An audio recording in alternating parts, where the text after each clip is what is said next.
खबर फैसलाबाद से है, जहां तब्दीली सरकार के दौर में भी पुलिस का रिवायती अंदाज न बदला। सत्याना रोड पर मार्ट से शॉपिंग करने वाला पुलिस एहलकार आपे से बाहर हो गया। पुलिस एहलकार गालिम गलूज पर उतर आया। सीसीटीवी फुटेज 7 न्यूज को मौसूल हो गई है। फैसलाबाद से आपको अपडेट कर रहे हैं, जहां तब्दीली सरकार के दौर में भी पुलिस का रवायती अंदाज न बदला।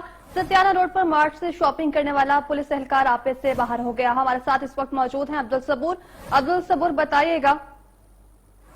जी बिल्कुल, तब्दीली सरकार के दौर में भी पुलिस का रवायती अंदाज ना बदला। पुलिस की वर्दी बदली, लेकिन पुलिस इस्लाहात के नाम पर मुख्तलिफ तरमीम की गई, मगर इसके बावजूद पुलिस एहलकारों के रवैये ना बदल सके। सत्याना रोड पर मार्ट से शॉपिंग करने वाला पुलिस एहलकार जो है वो सामान की रकम तलब करने पर आपे से बाहर हो गया। इस सवाल से बताया जाता है कि रेहान नामी पुलिस एहलकार ने शॉपिंग मॉल से 24,000 के करीब का सामान खरीदा और 18,000 रुपए अदा करने की कोशिश की, जबकि मुकम्मल रकम तलब करने पर पुलिस एहलकार की जानब से मुबैना तौर पर गालम गलोच किया गया। वाकई की फुटेज सीसीटीवी फुटेज आप 7 न्यूज की स्क्रीन पर देख सकते हैं कि पुलिस एहलकार ने हमले में वहां पर स्टोर में जो हमला था उससे बदतमीजी करते हुए हाथापाई भी की है।